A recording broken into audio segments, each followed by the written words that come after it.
What's up, everybody, and welcome to this week 4 2024 edition of the Cherry Pickers. I'm Gary Altizer. I'm here with you flying solo for this week's episode. We are headed into week 4, like I said, and this will be the final week where I will only have my personal picks. Next week, I'll have the system picks. Remember, we need 4 weeks of information to enter into the system for them to spit out who they believe will cover against the spread. So I have those for you next week, and hopefully have an episode earlier in the week to give you the system picks, hopefully on Wednesday sometime, maybe even Tuesday. And then I'll be back, of course, on Sunday for my own personal picks. So why don't we get started with what happened last week? Okay, so we only had 4 picks last week. I just had 4 that I liked, and they were 2 teasers and 2 player props. As you can see, in week 1, we went 3-3, week 2, 2-2, and last week we went 3-1. We were also ever close to going undefeated. We had a 6-point teaser with the Steelers getting 8.5 and Philly getting 8.5. That was a win. 2 player props. One was Jauan Jennings, over 42.5 receptions, and my goodness, did he go over that. He absolutely obliterated that Rams defense. I told you guys beforehand he was going to be the Super Bowl MVP if the 49ers had won the Super Bowl and they lost it overtime, and he was going to get the MVP because he was their best player that day.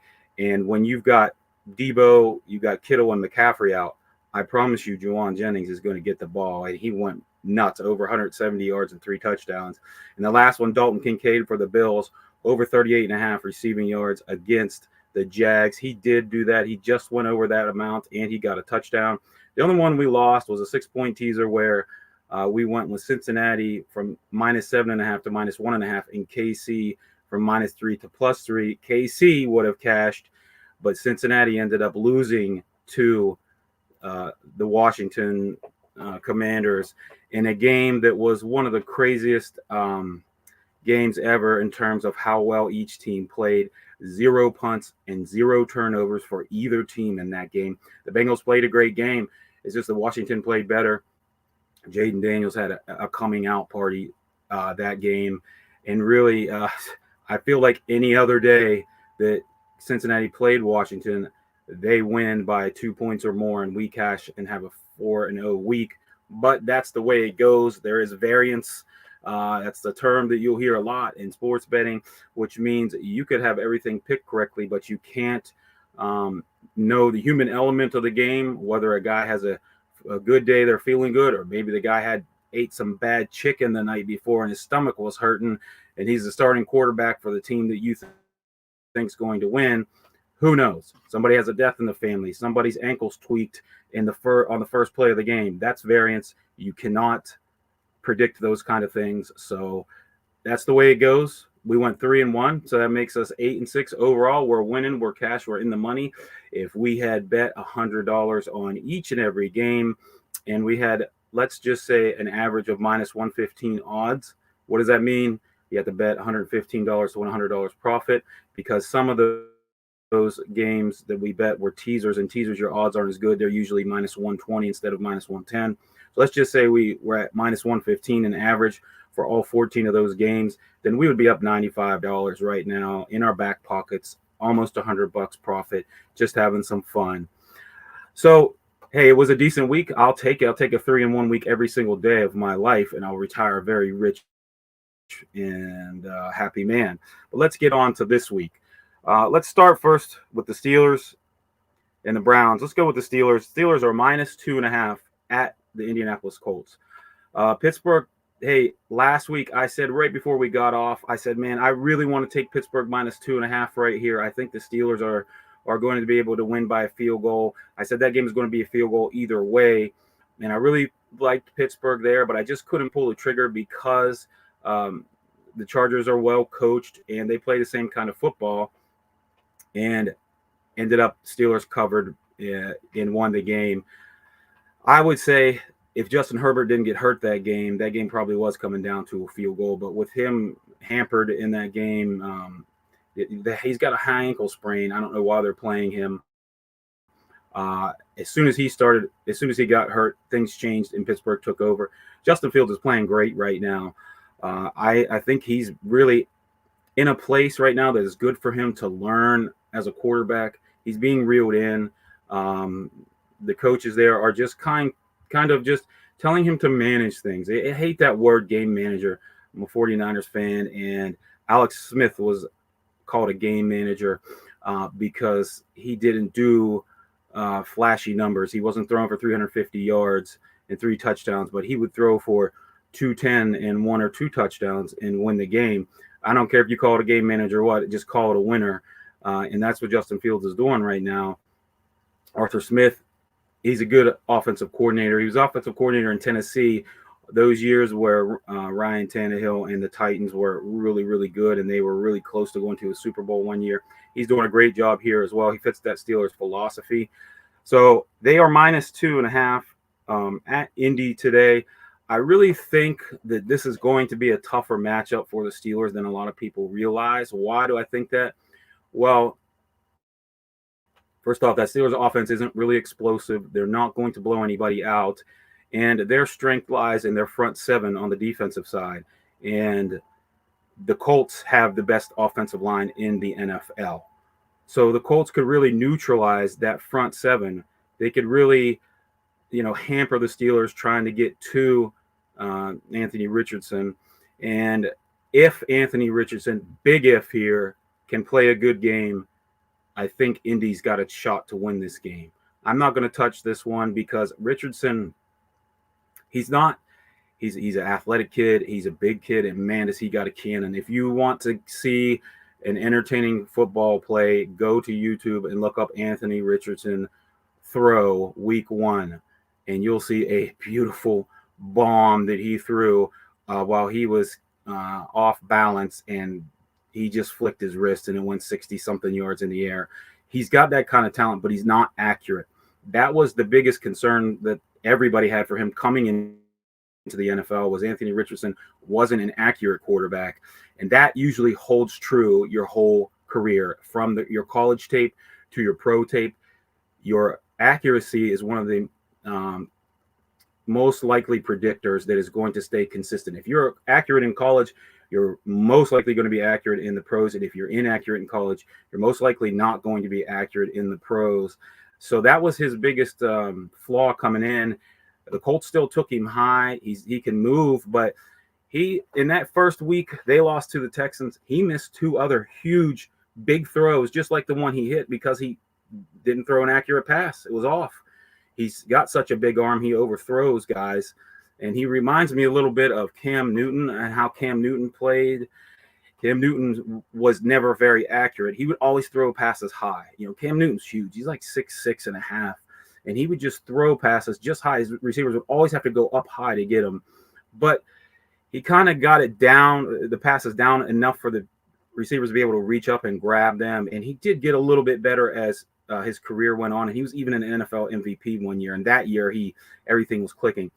If Anthony Richardson can get his accuracy better, he could be a very good quarterback, but it's not shown right now. In fact, he's playing terrible right now. So if Indy can play good, if Indy can keep Richardson clean, and they can move the ball and score, I think this will be a close game. It could just be a bad matchup for Pittsburgh, but I'm not touching that one right now. I think the Steelers are playing great, but when you play the kind of ball they do, where they're not scoring a lot of points and not blowing anybody out, again, variance can come into play, and a couple of fumbles and the ball doesn't bounce their way. Flags, penalties don't go your way. You could very easily lose a game like this.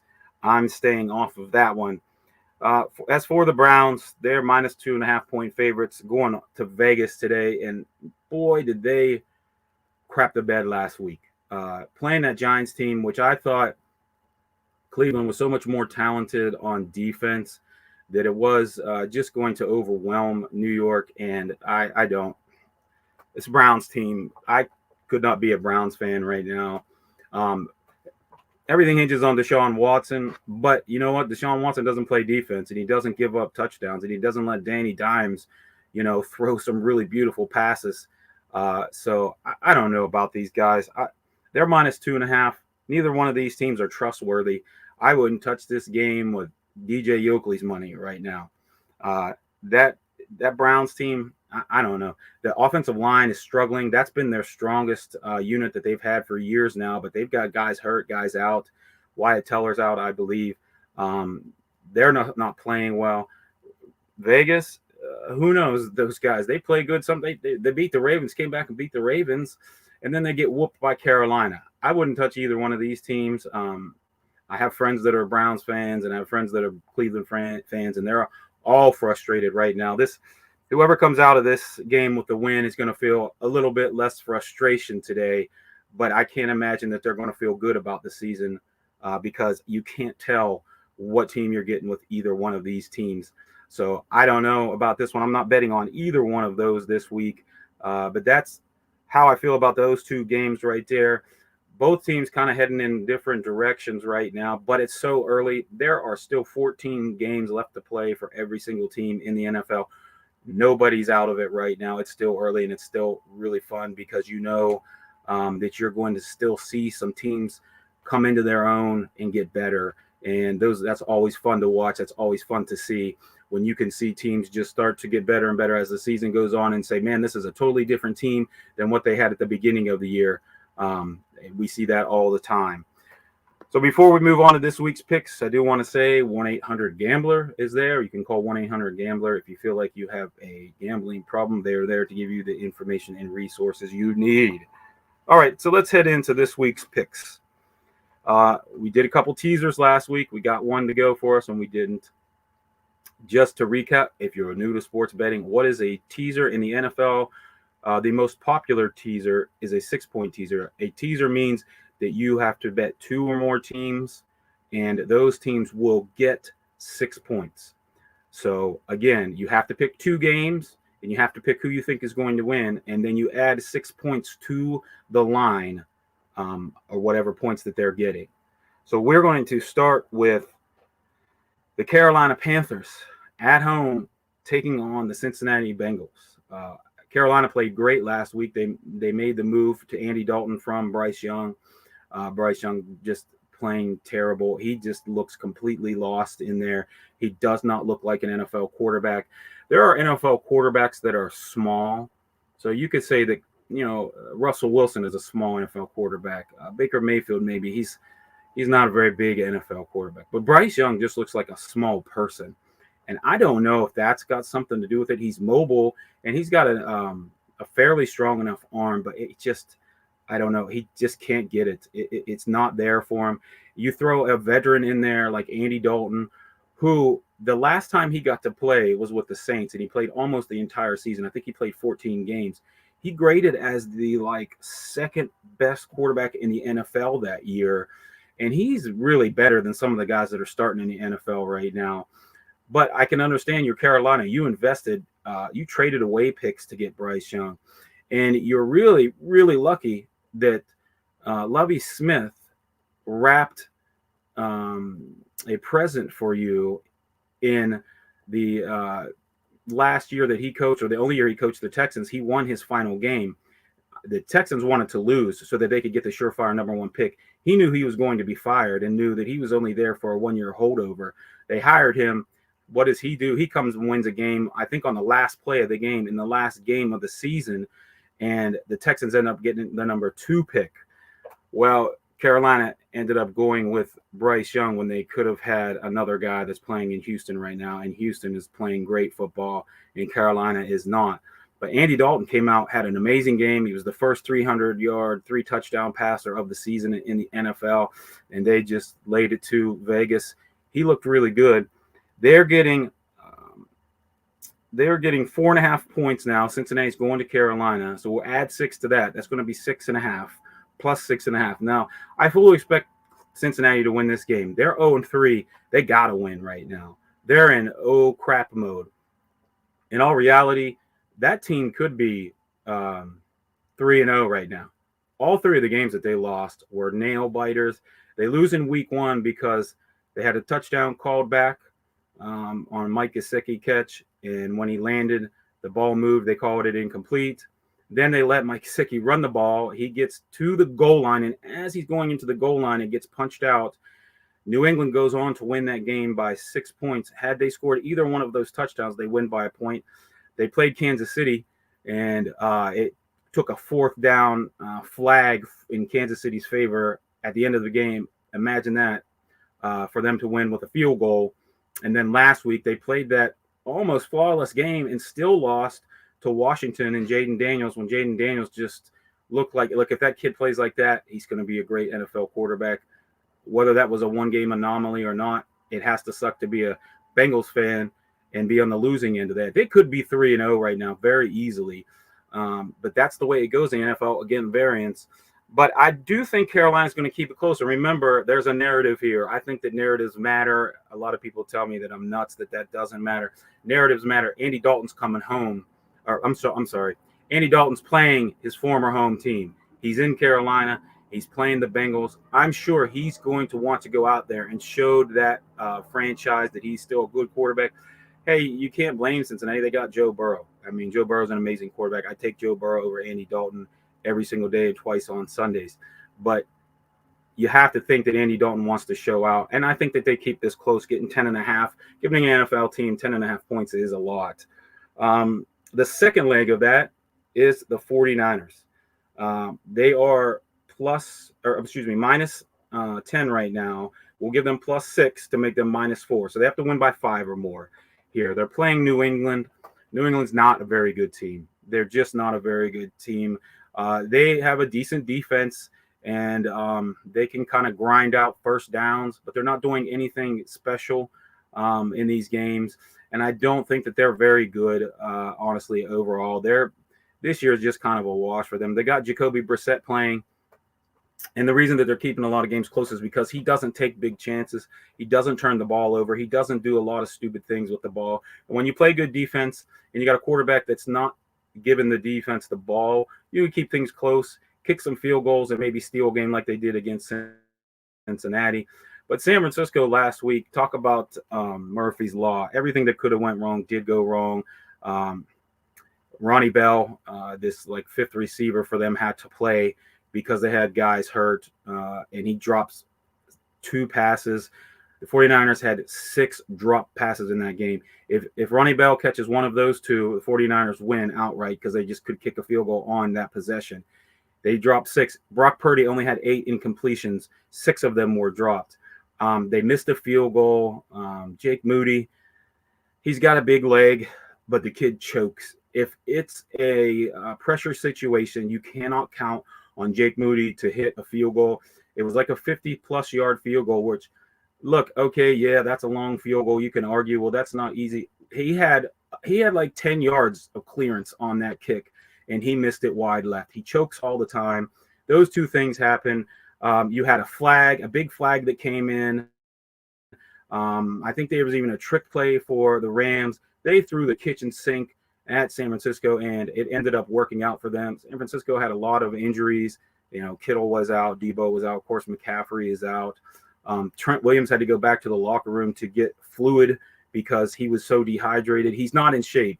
Trent Williams, the best offensive lineman in the NFL in the last 10 years, hands down. If you take those 10 years and put everybody's career up to them, it's Williams there at the top. But he held out this year, and you could tell he wasn't working out. And that's kind of sad and pathetic for a first ballot Hall of Famer to come in out of shape. You should not have to be going out of games to go get fluids because you're so dehydrated and you're so whooped. You're expelling so much energy. Your body's expelling so much energy because you're not ready. So I would imagine 49ers being 1-2 is just not indicative of what kind of team that they are. And I'm not just saying that as a fan, they should have won that game easily. That game against Minnesota, they could have won that too. A couple of things went their way, but they did get a little bit outplayed there. I think if they played Minnesota 10 times, San Francisco wins 7 or 8 of them. But in this matchup last week that they had, it just wasn't a good gauge of who they are as a team. And I think that they can win by 4 or more than 4 points here. So that's pick 1. Carolina plus 10.5, San Francisco minus 4, and a 6-point teaser. The second teaser I've got here is the Buffalo Bills and the Kansas City Chiefs. The Bills right now are getting 2.5 points playing Baltimore. Hey, Baltimore's still Baltimore. They're 1-2. They've lost some games this year that they probably weren't expected to lose. But given the Bills 2.5, and then if we add the 6 on, they're getting over a touchdown. I feel very comfortable because this Bills team looks like the best team in the NFL, if you ask me. They came back from a huge deficit in week 1 to win over Arizona, and they've rolled since then. Last week, they were toying with the Jags. It did not even look fair. They were doing whatever they wanted. Josh Allen had completions to, I think, 10 different players. He either had completions or targets to 10 different players. He did whatever he felt like. Their offensive line is playing great football. He's playing some great football as well. I think giving Buffalo 8.5 points right now, while Baltimore is just not the team that we've seen in the past. They have some holes on their offensive line. They have nobody that's playing wide receiver that's anybody to fear. They didn't invest in any playmakers on the offensive side of the ball. Really, if you ask me, they let J.K. Dobbins go, and he's playing great for the Chargers. I just don't see Buffalo losing this game by more than 8.5 unless Josh Allen pulls a Brett Favre where he's trying throws he shouldn't. And while he can play at like the best quarterback in the NFL one week, he can play like the worst the next because he does turn over the ball a lot. So unless he does something like that, I don't see how they don't cover getting 8.5 points. The second game here is the Chiefs. The Chiefs are minus 7.5 right now playing the Chargers. And this Kansas City team, to tease that down to minus 1.5 with a hurt Chargers unit. Both of their tackles are out. Justin Herbert, he's not 100%. I just don't see how Kansas City, I mean, they could very easily lose, but if they win, they're going to win by 2 points or more.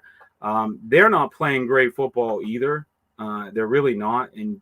But this Chargers team just lacks explosiveness, and it's a more control, the clock, grind it out. And we know Kansas City, not only do they have big plays and make big plays, but they get big calls too. They get flags. A lot of that is a credit to the quarterback there playing good football. He draws people off sides, and he'll throw passes where, he might even say, you know what, if we don't come down with this, there's a good chance that we could get a penalty flag thrown because he knows that corner plays aggressive or whatever. But Mahomes is still Mahomes. This Chargers team's not really great team overall. They're a good team because they're well coached and they don't turn the ball over.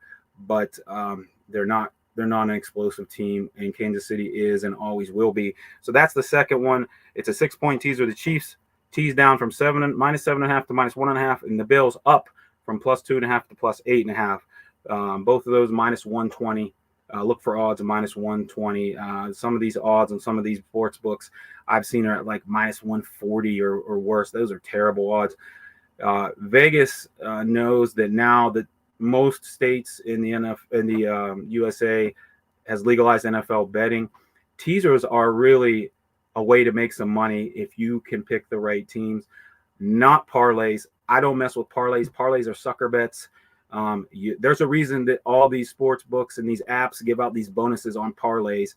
Why? Because they want you to bet parlays. They want you to do it. They make their money on parlays. They are rich. They are filthy rich from parlays. I never mess with a parlay. In fact, I don't think I've bet but maybe one or two in my entire life in my betting career. And it's because of that. It's just a sucker bet. There's too much variance. But adding 6 points on the two teams you like, you can make some money on. So they have jacked the odds up. The odds are worse on these teasers. So try to look for minus 120 or better if you can on those. All right, now we're going to head to player props. And, those player props both hit for us last week. Dalton Kincaid and Jauan Jennings. I've got a couple here that I like. We're going to start with one, which is Jordan Mason, running back for the 49ers, over 18.5 carries at minus 117. Okay, Christian McCaffrey is out, and he's not coming back until early November at the earliest. He's so desperate with this injury that he went to Germany for plasma treatment, platelet-rich plasma treatment, which is done over in Germany a lot. It's not done as much here because what they do is they put the blood in a centrifuge, they spin it around, and they get the platelets out. They inject them into your body so that you can heal faster. But there are some complications with that. I know that, you can get blood clots that way, and some other complications. So it's not pushed here as much. I don't know if that's why he went to Germany, but I know the Germans have been doing it for a long time, so they probably have better technology and just know how to do it better. So he's desperate to get that healed. Listen, if you watch this show last season with Jim Bailey and I, every week I was on here just screaming at Kyle Shanahan to let Christian McCaffrey have a break.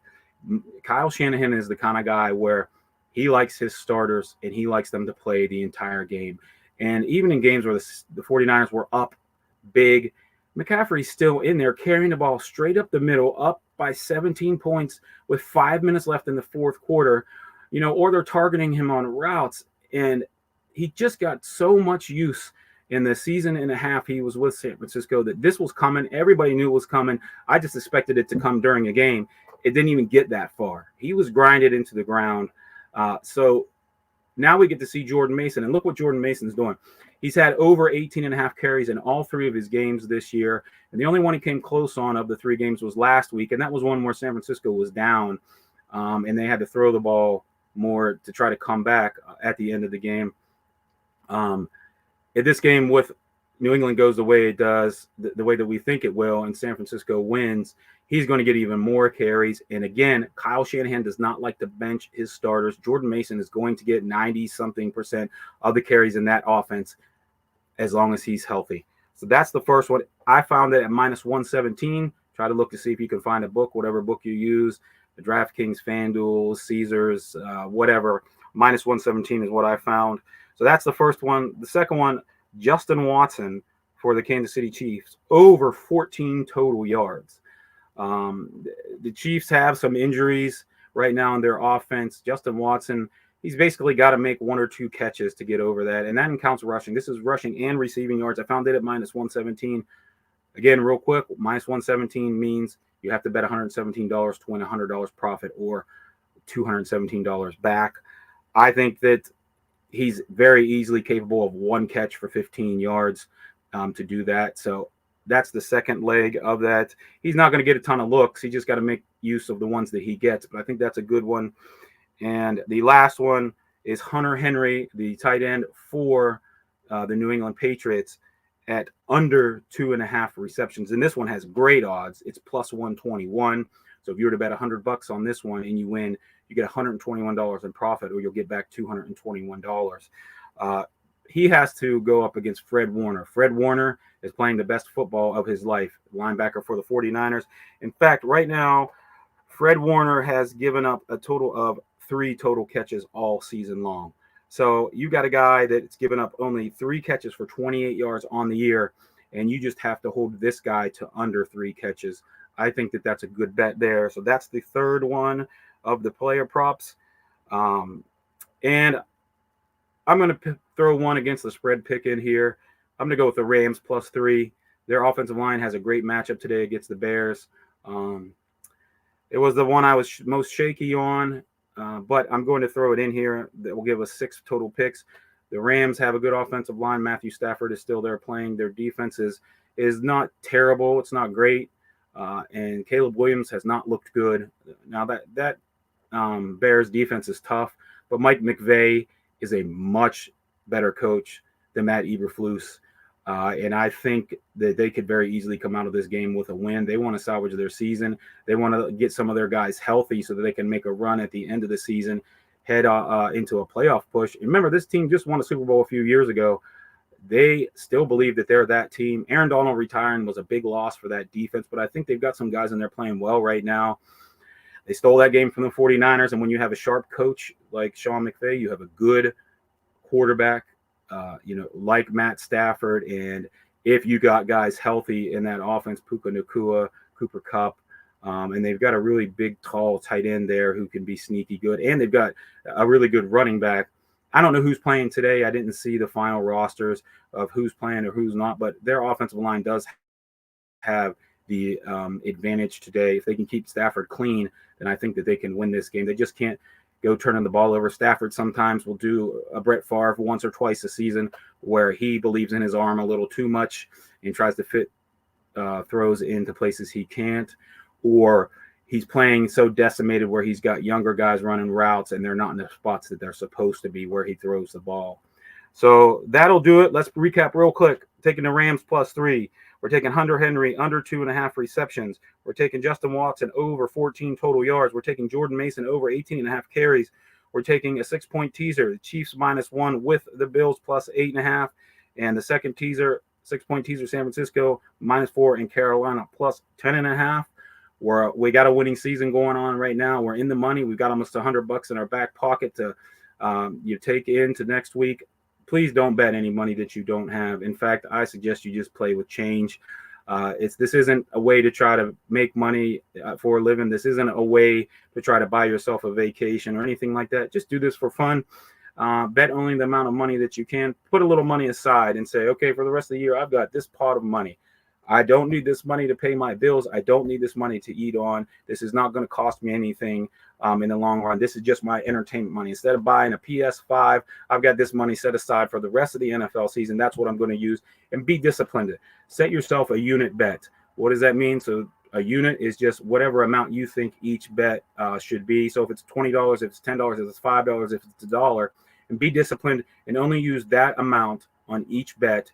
And you will have money to play with all year, assuming that you're still hitting some wins. And if you can stay at around 500 or even, better than that, you're going to come up with some extra money at the end of the year. But if you stay disciplined, you'll have money to use. So don't bet too much. Never bet more than you can afford, guys. All right. Thanks for tuning in. I appreciate it. That was episode 4. I will be back next week with the system picks. The system is something that I put together over a 5 to 6 year period. It kind of refined it until it starts spitting out winners of games against the spread. I needed 4 weeks of information to do that. We'll have that after this week. So then the system's official picks will start next week. And we've been doing this for about 6 or 7 years, and probably 5 or 6 of those years, we made a whole lot of money from the system picks. I think there was only 1 or 2 seasons where we were just right around 500. We've never lost a lot of money with the system. It's very reliable. Anything can happen, but we'll see starting next week. And just a reminder, this will be the first week of the system picks. The more weeks that go on, the better and more refined it should be. So week 5 can either be a boom or bust. But we'll be back with them hopefully Tuesday or Wednesday, and then I'll be back on Sunday with my picks. I appreciate everybody tuning in. I thank you guys all for the positive comments that you've been giving me and the encouragement. I really appreciate it. This is something fun that I like to do. I'm an NFL junkie. So anytime I can hear that people like to hear me talk about football, it's a good day for me. So I appreciate everybody coming in, watching today, and we will see you next time.